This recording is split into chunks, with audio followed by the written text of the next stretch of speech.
नेहाचा पगार अगोदर 10% कमी केला व नंतर तेजीमुळे तो 30% वाढला, तर मूळच्या पगारात किती टक्के वाढ झाली? तेच वाढ कमी नाही का. तर तिचा पगार किती आहे ते माहित नाही, आपण 100% घेतला, 10% कमी झाला म्हणजे किती उरेल? त्यानंतर तेजीमुळे 30% वाढला म्हणजे किती घेऊ? किती घेऊ?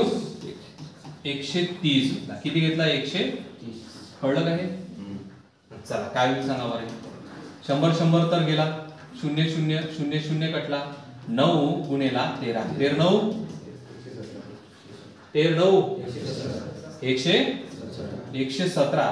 पण 117 पर्यायामध्ये नाहीये, म्हणून आपण काय करायचं? म्हणून 100 वजा 117 हे कमीच होते, म्हणून आपण याच्यातून हा काढा, सारखंच पडेल. किती टक्के? हे आपल्या प्रश्नात किती टक्के? 17. ही लक्षात.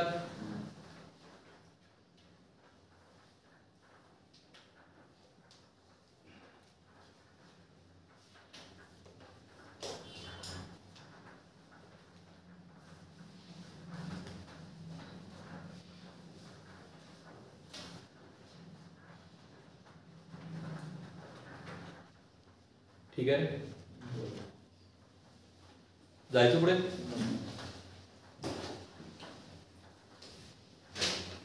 गावाच्या लोकसंख्येत एका वर्षी 5% वाढ होते, तर त्याच्या पुढच्या वर्षी 5% घट होते. दुसऱ्या वर्षाच्या अखेरीस जर लोकसंख्या 35,112 होती, तर पहिल्या वर्षाच्या सुरुवातीस गावाची लोकसंख्या किती होती? आता गावाची लोकसंख्या कधी दिली? नंतरची दिली, आपल्याला अगोदरची काढायची आहे. म्हणजे काय करता येईल पा, हा अगोदरची लोकसंख्या किती आहे मला माहित नाही, मी x घेतो. झाला काय नेमकं? एका वर्षी 5% वाढ झाली म्हणजे किती झाली? 105. ओके. पुढच्या वर्षी 5% घट झाली म्हणजे किती झाली रे? 95. हे झाल्यानंतर लोकसंख्या किती राहिली? 35,112. आपल्याला करायचं काय? 100 रेट काढायचे आहे. पूर्वीची लोकसंख्या नंतरची आहे, आपल्याला काय पाहिजे? पूर्वीची पाहिजे. म्हणजे काय करता येईल तुम्हाला? 100 रेट काढताना x बरोबर किती? 35,112 अंशामध्ये काय जाईल? 100 गुणिला 100 आणि छेदामध्ये काय होईल रे?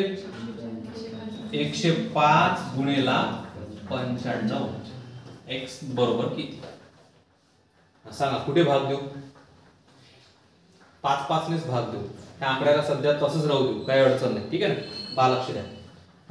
5 दुने 10 आणि 5 1 5. इथे सांगा 5 दुने 10, हा शून्य मी इथे घेतला, चालेल. आता इथे भाग देऊ आपण. 5 1 5 किती राहिला? 4 आणि 5 9 5 चौक. आता 19 ने याला भाग जात नाही, 21 ने याला भाग जात नाही, म्हणजे 100% या दोन संख्येने याला भाग जाईल. आता बघा 7 ने भाग देऊन पोगा इथे 7 त्रिक, इथे सांगा 7 5 35, याला भाग जात नाही, शून्य घेतला. 7 1 7 किती राहिले रे? 4. 7 सकम, हा कटला. ठीक आहे. हा सांगा 19 ने भाग देऊन पोहा इथे 19 1 19 सांगा रे. 19 दुने 38 किती राहिले? 12. 12 म्हणजे 121 झाले आहे इथे. हा सांगा परत 19 5 95, 19 सक 100 किती? 19 सक 100 किती? 14. 121 मधून 114 गेले, किती राहिले? 7. बरोबर आहे, हे राहिले 7. 19 च्या पाड्यात 76 आहे का पा?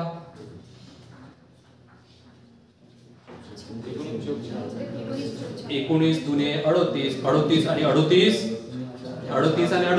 आणि 19 चोक पूर्ण घटला, हा पूर्ण गेला. म्हणजे किती राहिलं उत्तर? 19 चोक 76. किती राहिले? 200. ओके. तर छेदामध्ये अजून किती राहिला? 3 1 3. ठीक आहे. इथे सांगा 3 8 24, 2 बाकी आणि 3 8 म्हणजे किती राहिले? 88 गुणेला 4 गुणेला 100. एवढं बाकी राहिलं. अजून काय आहे का पा उरलेलं? नाही ना? चला x बरोबर किती? 4 8 32, 3 4 8 32, 33 34 35 आणि किती शून्य याच्यावर? पावर 35,200 आहे का? पर्याय क्रमांक किती? भागाकार थोडासा किचकट आहे पण उत्तर तर निघतेच ना, ते व्यवस्थित काढा, लिहून घ्या. 35,200 हे आपल्या प्रश्नाचं उत्तर असेल. आणि लोकसंख्या ही काय असेल? पूर्वीची किती आहे? 35,200. नंतर किती झाले? 35,100 कमी होते आणि जास्त होते. ठीक आहे ना, लिहून घ्या. PSI मेन्स 2020 चा क्वेश्चन आहे तो.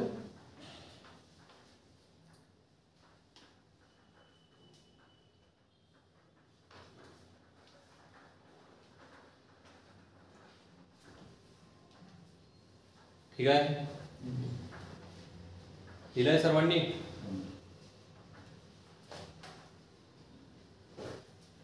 लिहिलंय का?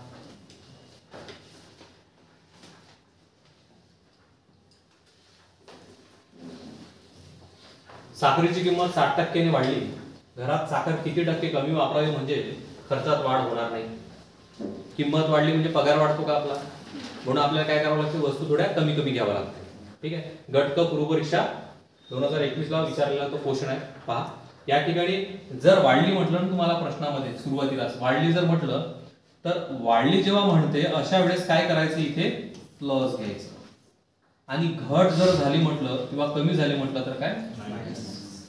पण ते कोणत्या स्थितीमध्ये बघा, असं की 100 वर गुणिला 60 वाढली म्हणून 100 अधिक 60 इथे लिहायचं.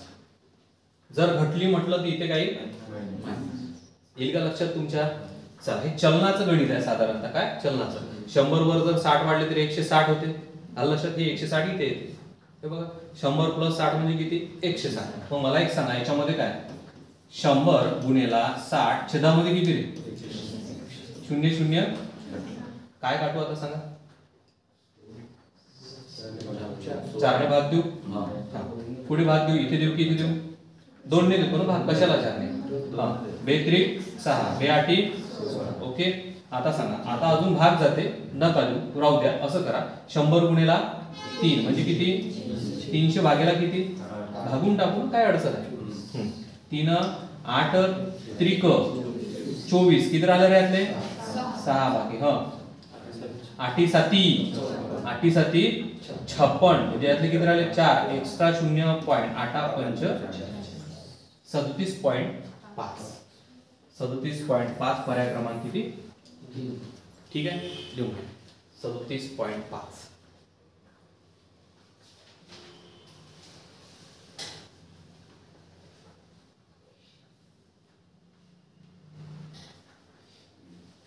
जायचं पुढे.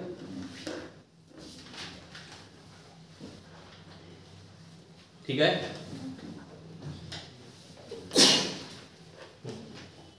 जेव्हा एक जागा रुपये 18,700 ला विकली तेव्हा त्या मालकाचे 15% नुकसान झाले. ती जागा किती किमतीला विकायला पाहिजे होती म्हणजे 15% नफा होईल? काय म्हणते गणितात थोडं लक्षात घ्या, समजून घ्या. 18,700 ला जेव्हा विकली तर त्याचे 15% काय झालं? नुकसान झालं. त्याला जास्त नाही विकायची होती. आलं लक्षात? समजा त्याला त्याच्यामध्ये 15% नफा घ्यायची असेल ती जागा कितीने विकायला पाहिजे त्याने? तर मला एक सांगा. IMP CSAT 2021 ला विचारला तो क्वेश्चन आहे, सोपा आहे बिलकुल. पहा 18,700. ठीक आहे. तर हे जेव्हा विकली तर किती टक्के तोट्याने विकली त्यांनी? 15% नुकसान झालं त्याचं. काय झालं? नुकसान. म्हणजे ही वस्तू कितीने गेली त्याची? कितीने गेली? 85 ने गेली. मग त्याला आता किती नफा घ्यायचा आहे? 15% नफा घ्यायचा आहे. 100 वर 15% घेतला म्हणजे किती झाला? 115. इकडे क्वेश्चन मार्क. संपलं गणित. एक फक्त तिरपा गुणाकार करायची गरज आहे. सांगा 18,700 गुणिला 115 छेदामध्ये काय आहे? कुठे भाग देऊ? कितीने भाग देऊ? 17 ने. 17 पाची 17 1 17 1 राहिला. 17 1 17. ओके. इथे 5 1 5 इथे देऊन देतो. 5 2 10 1 राहिला. 5 3. ठीक आहे. गुणाकार कशाचा करू? 1100 गुणिला 23 चालेल. 11 त्रिक 33 3 बाकी. 11 2 22 22 आणि 3 25 वेळे शून्य किती लिहू? 1 2 1 2. किती आलं उत्तर? हे लक्षात चला लिहून टाका 25,300 आपल्या प्रश्नाचं उत्तर आहे. ठीक आहे.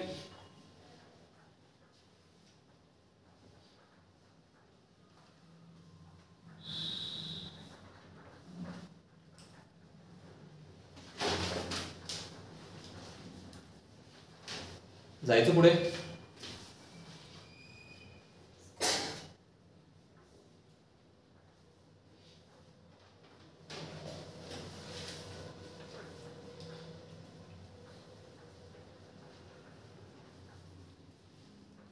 ठीक आहे.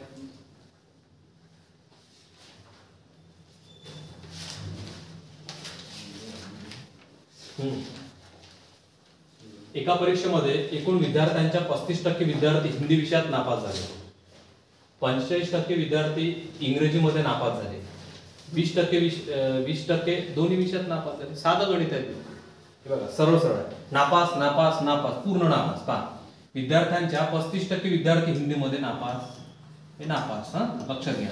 त्यानंतर 45% ही इंग्रजीमध्ये नापास, म्हणजे यांची टोटल करू, याच्यातला नापास याच्यात आणि याच्यातला नापास याच्यात असू शकतो ना, म्हणून यांची टोटल केली मी. किती झाले हे 80 झाले. 80 काय झाले नापास. क्लियर. आता दोन्ही विषयात नापास असणारे पण याच्यातच आहे, मग ते किती आहे 20%. म्हणून 20% आपण याच्यातले नापास काढून टाकू. म्हणजे हे किती झाले, आता मिळाले तुम्हाला 60% नापास. तो कसा आहे असेल पण नापास असेल. आता हे लक्षात. हा चला नापास झाले तर ते किती टक्के विद्यार्थी दोन्ही विषयात पास झाले. पास किती टक्के पास झाले. जर नापास 60% असेल तर पास किती, एकूण टक्केवारी 100 ची ना. म्हणून काय, म्हणून 100 वजा 60 बरोबर काय 40% काय रे पास. ओके चला लिहूया. येईल का लक्षात.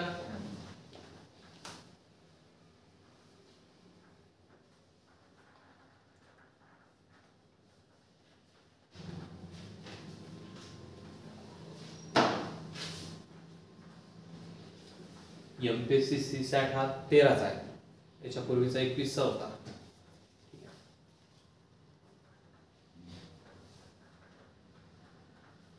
ठीक आहे रे.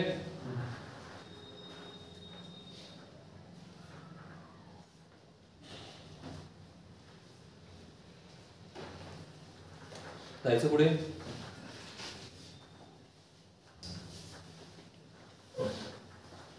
एका क्लब मध्ये 80 खेळाडू आहेत, त्यातील 36 खेळाडू कबड्डी खेळतात, 42 खेळाडू क्रिकेट खेळतात. जर 12 खेळाडू कबड्डी व क्रिकेट हे दोन्ही खेळ खेळत असतील तर किती टक्के खेळाडू कबड्डी अथवा क्रिकेट खेळत नाही. आताच्या सारखाच क्वेश्चन आहे, फक्त त्यांनी एक वेगळं काय दिलं माहिती आहे का, एकूण 80 खेळाडू हे वेगळं दिलं.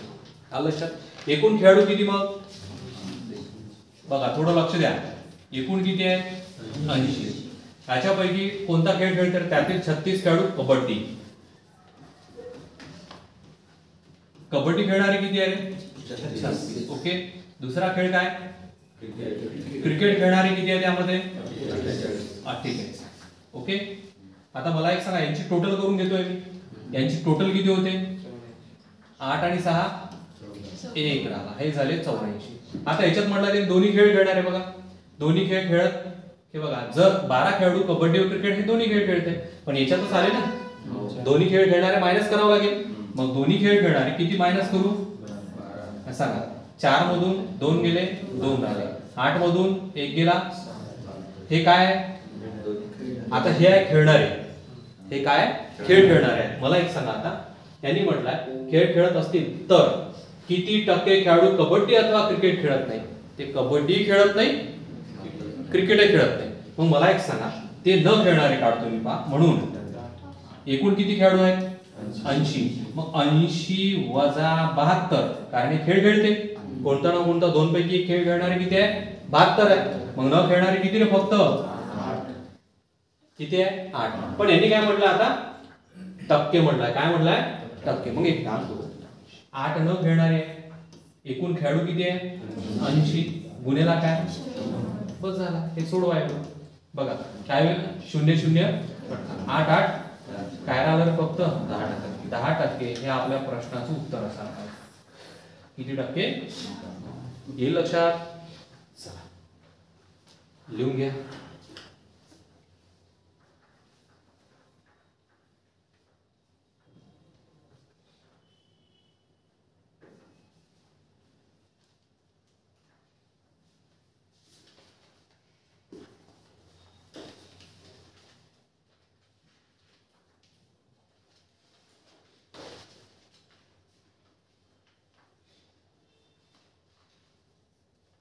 लिहिलाय सर्वांनी?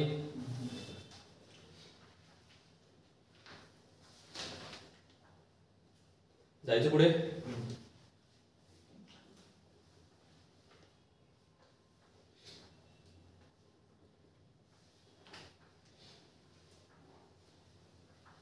ठीक आहे.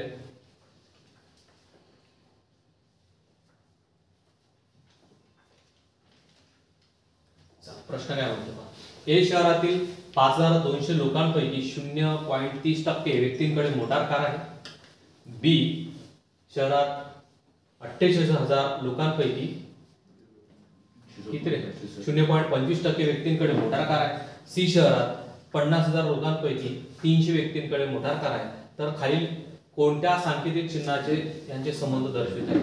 ठीक आहे, हे संबंध आपण पाहू. पहिले गणित सोडून घेऊ. पहा, लक्ष द्या. काय म्हटलं? ए शहर. कोणतं शहर? बरोबर. किती?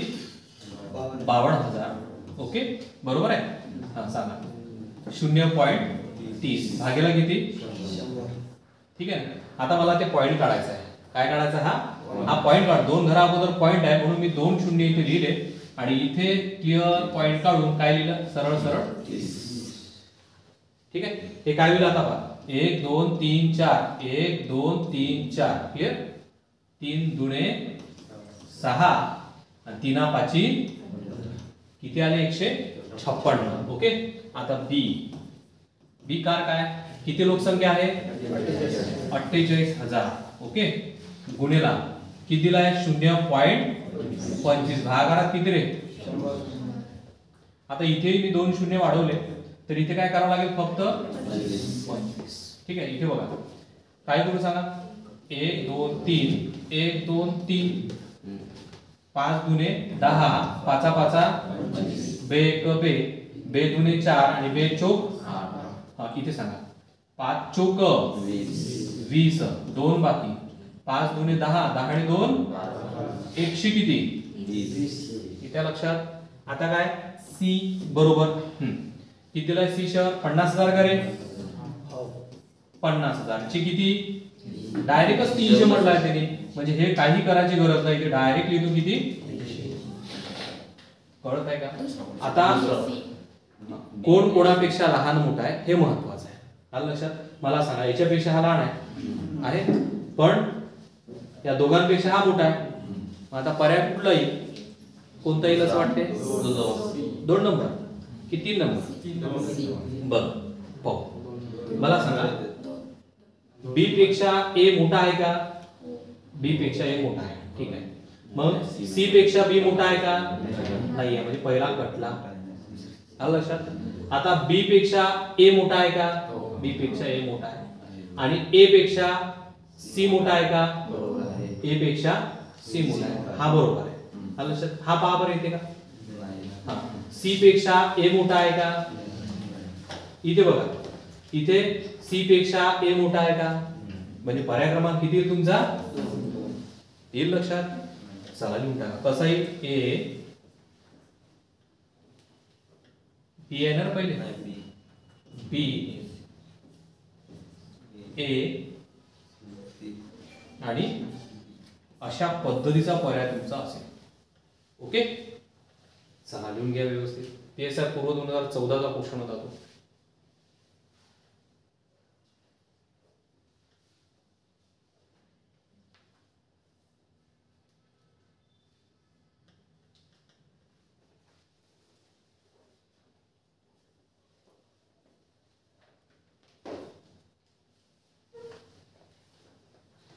जायचं पुढे. लिहिलंय सर्वांनी?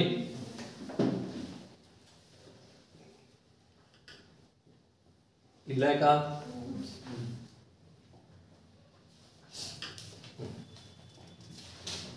एक संख्या 45% वाढविली तेव्हा तिची किंमत 116 होते, तर ती संख्या कोणती? अतिशय सोपा प्रश्न आहे. ठीक आहे, काय करते, एक संख्या किती वाढवायची तुम्हाला, मग वाढवा ना, 45% वाढवले म्हणजे किती टक्के झाले, मग या संख्येला त्यांची किंमत किती दिली त्यांनी, 100, तर ती संख्या म्हणजे कोणती, 100%, बरोबर. ठीक आहे, हे बघा, ही टक्केवारी आहे आणि ही काय संख्या आहे. ओके, किंमत समजा, संख्या समजा, मग काय 100 गुणिला 116 छेदामध्ये किती रे, 145. भाग जातो कुठे, कितीने भाग देऊ सांगा ना, 5. चला, 5 दुने 10, हा शून्य इथे लिहिला. ठीक आहे, इथे 5 दुने 10, 5 9 45. 29च्या पाड्यामध्ये 116 आहे बघा. हा, किती,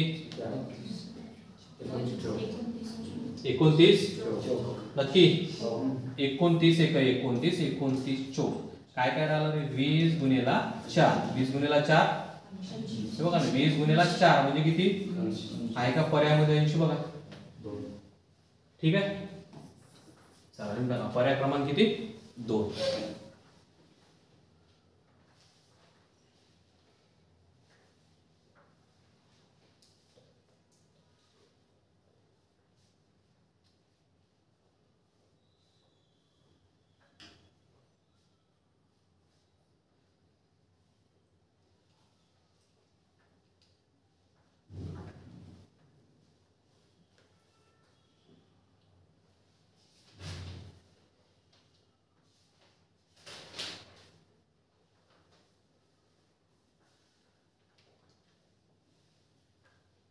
ठीक आहे रे, जायचं पुढे.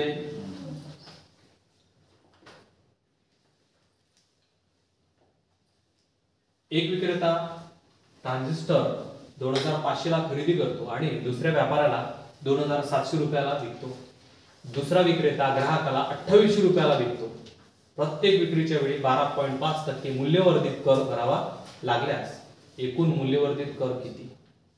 मूल्यवर्धित कर हा कसा असतो, जेव्हा जेव्हा विक्री करतो तेव्हा लागतो.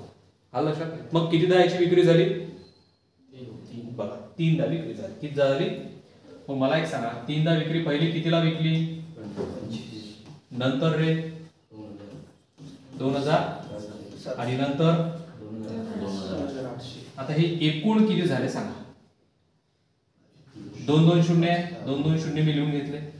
8 आणि 7 15, 15 आणि 5 20 ची शून्य राहिले किती, 2 आणि 2 4, 6 आणि 2, हे पूर्ण किती झाले, 8000वर तुम्हाला 12.5% काढायचे. 8000वर 12.5%, मग म्हणून किती हजार, 8000वर मी काढतोय 12.5%. एक शून्य काढू, एक घरा अगोदर पॉइंट आम्हाला हा पॉइंट काढून टाकायचा आहे. इथे 5 मी क्लिअर लिहिले, इथे एक शून्य लावलं. 1 2 3 1 2 3, काय राहिला, 8 गुणिला 8 पंच 4, 8 दुने 16 आणि 4 किती राहिले, 8 1 8 आणि 2 किती हजार, 1000. हे आपल्या प्रश्नाचं उत्तर असायला पाहिजे. एसओ पूर्व 2012. ओके,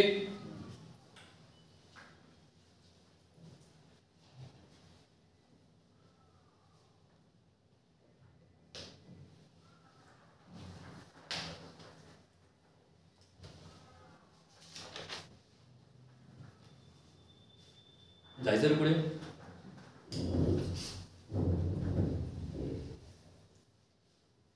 ठीक आहे,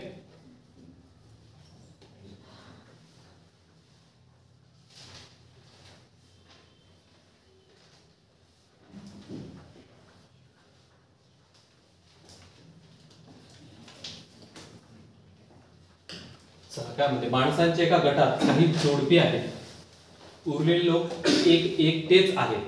काही जोडपे आहेत, काही लोक एकटेच आहेत. त्यापैकी विवाहित लोकांची संख्या 60% आहे. पुरुषांची संख्या 54% आहे. तर या गटात एक एकट्या स्त्रियांची संख्या किती टक्के आहे? काही लक्षात येते का याच्यावरनं? मला एक सांगा, थोडं समजून घ्या मी काय म्हणतोय. की विवाहित किती आहे? विवाहित 60. विवाहित 60 आहे. विवाहित लोकांची म्हणजे काय? विवाहित लोक म्हणजे कोण? जोडप्यांची संख्या 60 आहे. विवाहित जोडप्यांची संख्या आहे. विवाहित लोकांची संख्या 60 आहे. म्हणजे जोडपे किती आहे? 30 आहे. जोडपे 30 आहे ना. मग या विवाहित मध्ये याच्यात स्त्री आणि पुरुष दोन्ही आले की नाही? कळलं एवढं? आता काय म्हणते? पुरुषांची संख्या चौपट करणे. कोणाची? पुरुष किती आहे? मग पुरुष 54 असेल तर मला सांगा रे, स्त्रिया किती असेल? 100 मधून 54 काढा. याच्यावर हे तर कळते ना आपल्याला. हे त्यांनी दिलं तर त्याच्यावर हे आपल्याला कळलं पाहिजे की जेव्हा विवाहित 60% आहे पूर्ण किंवा 60% आहे तर त्याच्यात स्त्री आणि पुरुष आहे 100%. आलं लक्षात? मग पुरुष जर 54 असेल तर स्त्रिया किती आहे? मग मला एक सांगा आता, जेव्हा हे या ठिकाणी आकडा मी घेतला 60चा, हे 60 काय आहे? विवाहित आहे लोक. मग त्याच्यामध्ये साहजिक आहे 30 पुरुष असेल आणि 30 है ना. हे काय असेल? पुरुष असेल आणि हे काय असेल? स्त्रिया असेल. एवढं लक्षात आलं? ठीक आहे. आता मला एक सांगा, याच्यापैकी आपल्याकडे एकूण स्त्रिया आहे किती? 46 आहे. बघा, एकूण स्त्रिया 46 आहे. 46 पैकी विवाहित किती आहे? 30. मग अविवाहित किती? झालं उत्तर. येते का लक्षात? काही तिथले तिथंच आहे. पहा, स्त्रिया एकूण किती. म्हणून आता आपण पाहू अविवाहित स्त्रिया किंवा काय म्हणू आपण त्यांनी कोणता शब्द? एक एकट्या स्त्रियांची संख्या. एक एकट्या स्त्रियांची जर संख्या तुम्हाला काढायची असेल तर पूर्ण स्त्रिया 46 घ्या, त्यातल्या विवाहित काढून टाका. किती? 30. मग अविवाहित किती असेल? तर पर्याय क्रमांक किती आपल्याकडे येईल का लक्षात? चला लिहून टाका, व्यवस्थित समजून घ्या. 20 प्रश्न झाले. आज इथंच थांबायचं आहे. बाकीचे प्रश्न आपण उद्याला बघणार आहेत. ठीक आहे. चला लिहून घ्या. थांबून जाऊ.